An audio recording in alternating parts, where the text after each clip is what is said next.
أعوذ بالله من الشيطان الرجيم بسم الله الرحمن الرحيم الحمد لله رب العالمين والصلاة والسلام على أشرف الأنبياء والمرسلين سيدنا محمد وعلى آله وصحبه أجمعين قال رب اشرح لي صدري ويسر لي أمري واحلل عقدة من لساني يفقهوا قولي السلام عليكم ورحمة الله وبركاته Alhamdulillah, today I will explain to you our chapter number 6 ISH251 entitled as Cleaning Agent and Sanitizers.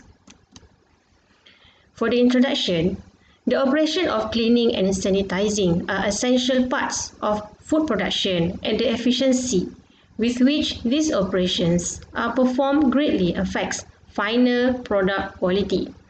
The objective of cleaning and sanitizing food contact surfaces is to remove food soil that bacteria need to grow and to kill those bacteria that are present.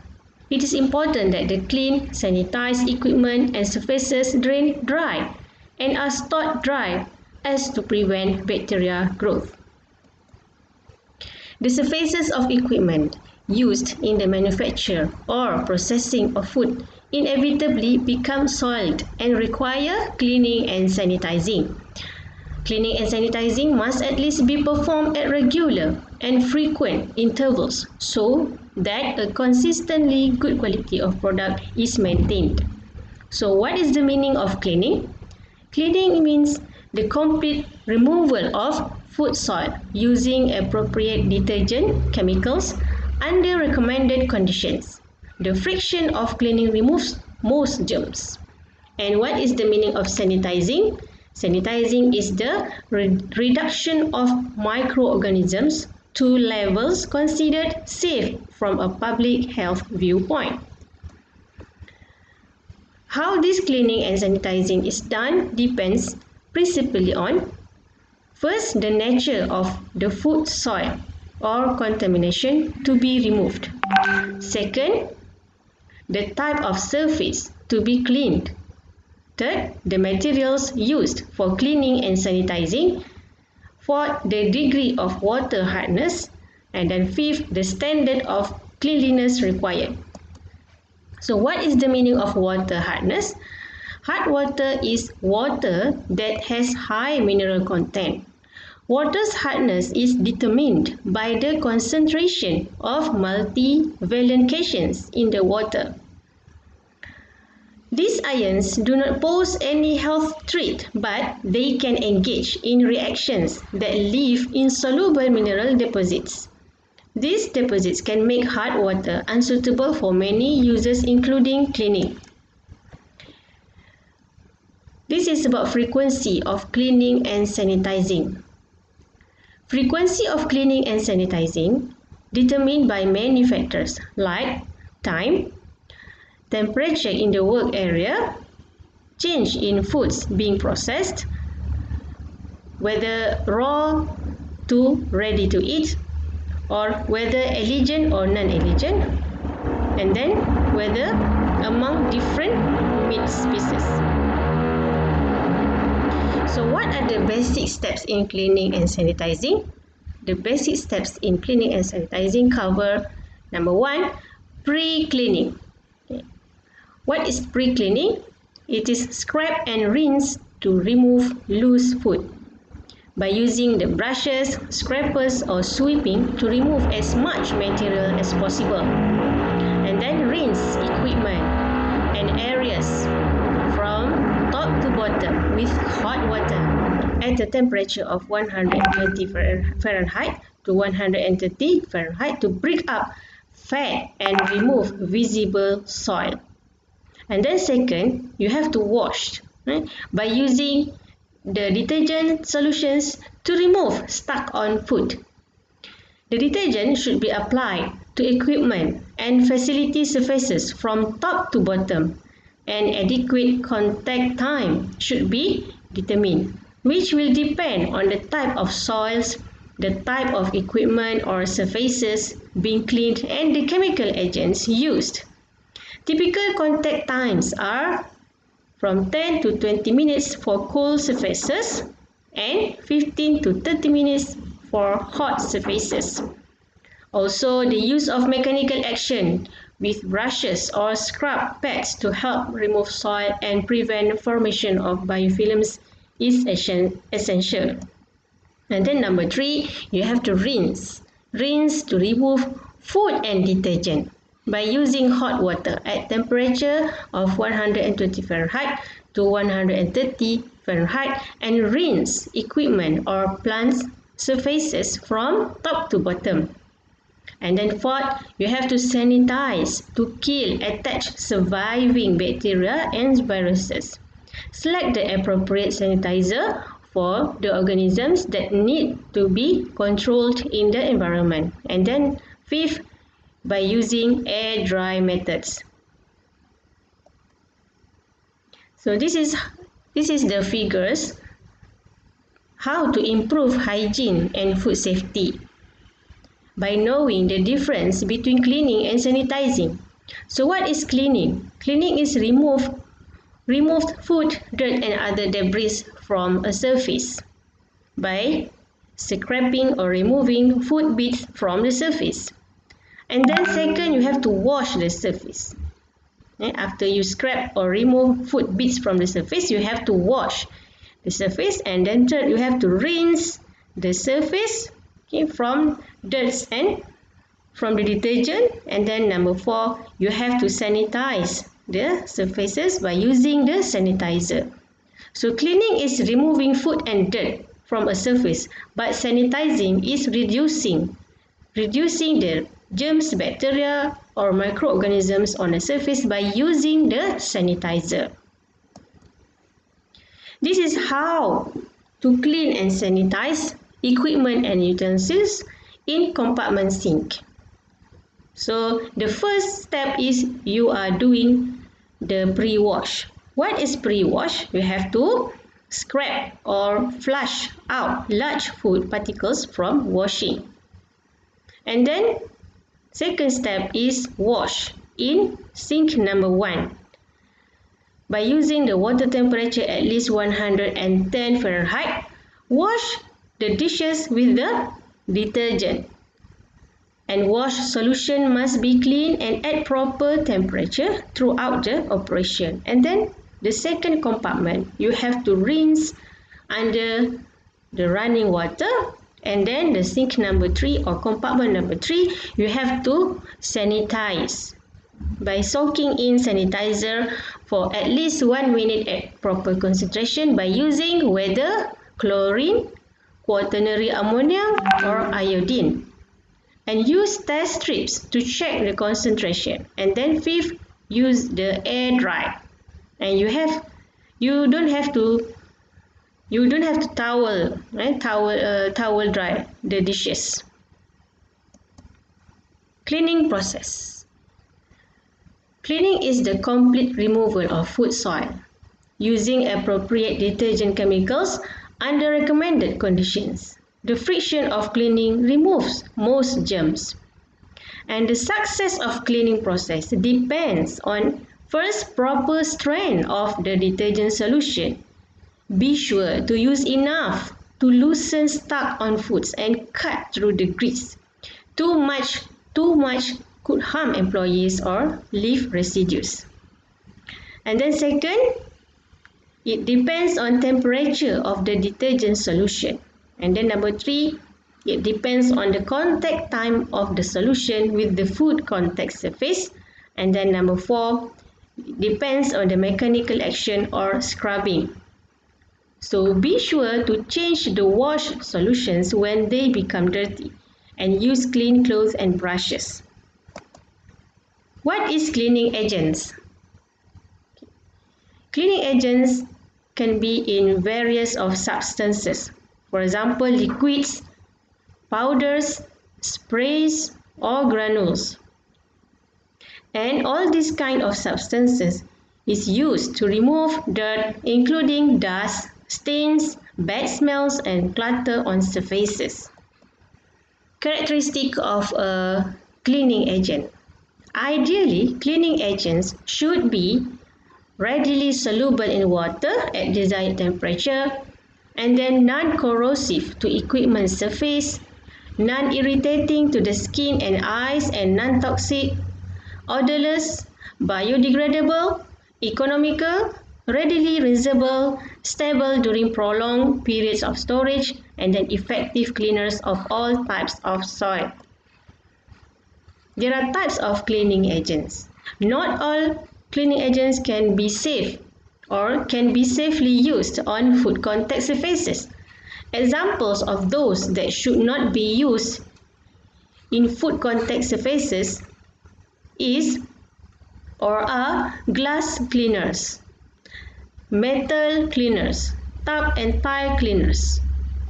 The label should indicate if the product can be used on a food contact surfaces. And secondly, the ideal cleaning agent must be selected to make cleaning easy. So these are types of cleaning agent. The first is acidic, second is alkaline, third is neutral, and fourth, degreasers. Cleaning agents are divided into 4 categories or types. Okay, so what is acidic cleaning agents? Acidic cleaning agents are mainly used for removal of inorganic deposits like scaling. The active ingredients are normally strong mineral acids and chelants. Often, surfactants and corrosion inhibitors are added to the acid. Hydrochloric acid is a common mineral acid typically used for concrete. Vinegar can also be used to clean hard surfaces and remove calcium deposits. Sulfuric acid is used in acidic drain cleaners to unblock clogged pipes by dissolving greases, proteins, and even carbohydrate containing substances such as toilet tissue. And cleaning agents based on alkaline. Alkaline cleaning agents contain strong bases like sodium hydroxide or potassium hydroxide. Bleach with the pH of 12 and ammonia with a pH of 11 are common alkaline cleaning agents, often dispersants to prevent redeposition of dissolved dirt and chelants to attack rust are added to the alkaline agent. Alkaline cleaners can dissolve organic deposits, in example fats, including grease, oils, and protein-based substance. And then neutral cleaning agents are pH neutral and based on non-ionic surfactants that disperse different types of dirt. And then number 4, degreaser. Cleaning agents specially made for removal of grease are called degreasers.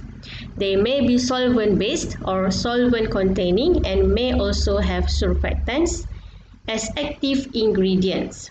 The solvents have a dissolving action on grease and similar dirt. The solvent-containing degreaser may have an alkaline washing agent added to a solvent to promote further degreasing. Degreasing agents may also be made solvent-free based on alkaline chemicals and or surfactants. Okay, what are properties of food soils? Food soil is generally defined as unwanted matter on food contact surfaces. Soil is material in an incorrect location. Soil can be broken down into 3 broad categories, which are organic, inorganic, and combination. So what is the organic soil? It encompasses a broad range and includes food soil such as fat, grease, protein and carbohydrate, living matters such as mold, yeast and bacteria, and petroleum soil such as motor oil, axle grease, and then cutting oils. Most of the time, organic soils are best removed using alkaline cleaners. And inorganic soils include rust, scale, hard water deposits, and minerals such as sand, silt, and clay. Oftentimes, acids are used to remove inorganic deposits such as rust and scale. Minerals are often cleaned with general-purpose cleaners. And combination soils often present the toughest challenge for a cleaner since the soil contains both organic and inorganic components. Proper identification is critical. Most combination soils are removed with a very concentrated, highly built cleaner that also contains solvent. These are the classification of soil based on solubility. Soils may be classified as following: soluble in water, for example sugars, some starches, most salts, and then soluble in acid, for example limestone and most mineral deposit, and then soluble in alkali, protein, fat emulsions, and then soluble in water, alkali or acid. Cleaning properties of food soil. The primary source of soil is from the food product being handled. However, minerals from water residue and residues from cleaning compounds contribute to films left on surfaces. Microbiological biofilms also contribute to the soil build-up on surfaces. Since soils vary widely in composition, no one detergent is capable of removing all types. Many complex films contain combinations of food components, surface oil or dust, insoluble cleaner components, and insoluble hard water salts. These films vary in their solubility properties depending upon such factors: heat effect, age, dryness, time, and etc. So these are the example of biofilms. So how biofilm formed on device surfaces? It started with the organic layer attachment, and then it built up to primary colonization and attachment, and then it turned to exopolymer production and biofilm formation, and then the attachment of the other organisms. So biofilm is a collection of bacteria within a sticky film that forms a community on the surface of a device. So it is essential that personnel involved have an understanding of the nature of the soil to be removed before selecting a detergent or cleaning regime. The rule of thumb is that acid cleaners dissolve alkaline, and alkaline cleaners dissolve acid soil. Improper use of detergents can actually set soils, making them more difficult to remove. For example, acid cleaners can precipitate the protein.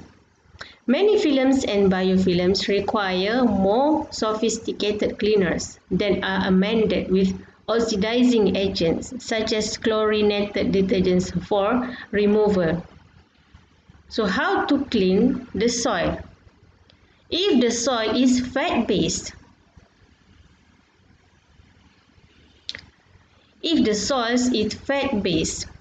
we have to understand that fat usually is present as an emulsion and can generally be rinsed away with hot water above the melting point. More difficult fat and oil residues can be removed with alkaline detergents, which have good emulsifying or saponifying ingredients.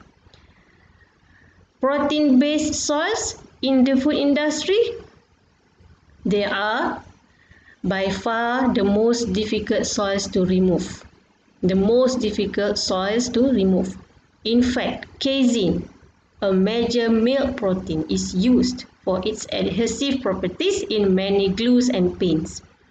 Food proteins range from more simple proteins, which are easy to remove, to more complex proteins, which are very difficult to remove. Heat denatured proteins can be extremely difficult. Generally, a high alkaline detergent with peptizing or dissolving properties is required to remove protein soils.